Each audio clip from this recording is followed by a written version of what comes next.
Feeling self-conscious about your body is a normal part of adolescence.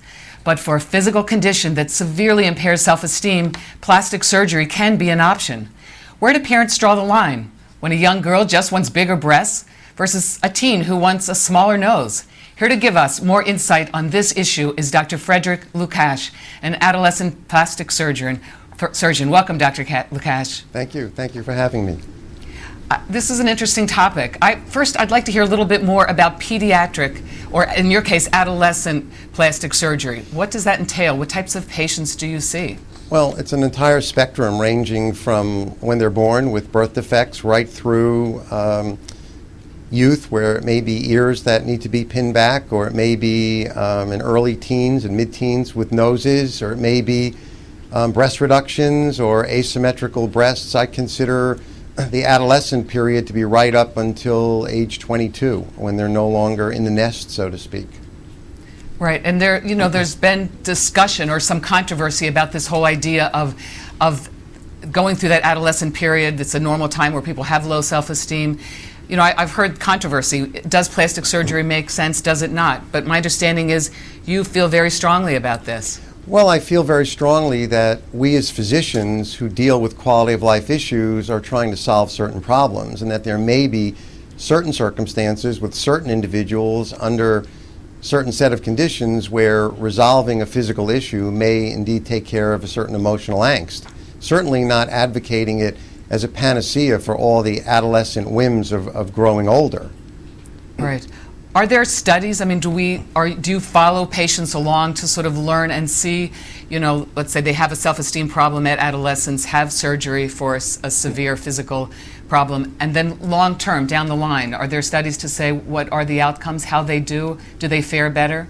Well, I'm not 100% sure about everyone else, but I've been doing my own studies, because from the time of the early children when I see them, I've been having them draw me pictures about their before and after experiences, and then I've followed these children over 20 and 30-year periods, so I've gotten to see their growth and development. I've also followed children that I've done cleft lips and palates on and watched them as they've grown up and seen how they have moved into feeling like the typical average kid, but maybe not quite as average as the other child, because they still have that little stigma of that cleft lip and palate. So I see their angst, I see what's bothering them, and I've begun to understand that there's a lot more to the emotional side of physical flaws. So I'm really just trying to provide one spoke on the wheel of self-esteem, one arrow in the quiver of trying to help them get through their lives when it's appropriate.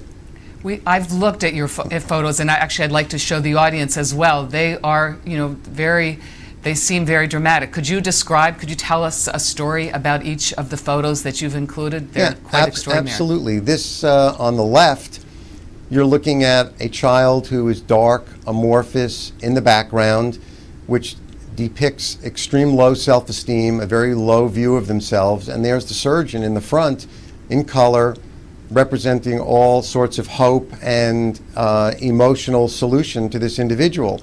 And then in the after, the surgeon is now in the background, amorphous, nondescript, and there's the young girl who initially looks like a typical teenager, and then afterwards sees herself as a cheerleader, which, after all, is sort of the quintessential American girl. Yeah, so how about the next, let's take a look at the next picture. This is the picture that always engenders the most emotion, and that is a young boy whose ears were sticking way out, and he has tears in there, he's got a frown, it's depicting everything non-verbally that you can possibly come up with his angst. And there he is afterwards, he's got a smile, he's got small ears, and the sun is out. And I've actually stayed in contact with this child, and I've just spoken with him. He's now 21 years old, 22 years old, and he is so happy with his life, and he can actually remember how he was picked on way back when. And so clearly I got him at a fork in the road and did the right thing for him, and his life now is without the worry and the angst of that physical problem. Yeah, I'd like to move on to the third picture, just sort of give us a sense of kind of more, some people might say a more cosmetic problem, but Well, the this third is, picture? I think it's all quality of life related issues. And this is a young girl in the center on the left who, for her, was a very small child with a very large nose. And the other girls have sort of, come up with a Lord of the Flies scenario where they're picking on her and she's being, further derided, and her emotional well-being and her ego is suffering. And ultimately, the decision was made to do a rhinoplasty on her, even though she was rather young, but the emotional angst was outweighing the physical timing that might more or less be considered the most ideal. But afterwards, she feels complete. She's with her friends. You can see all the lockers in the back and all the clothing there. She's really blended in. And you could argue that maybe she should have come into her own right on her own, but Yeah. as a physician, we're just trying to do the right thing for the right individual at the right time. Yeah, I understand you are writing a book. I am writing a book on body Great. image and self-esteem as it relates to teens. Thank you very much. That's all the time we have today.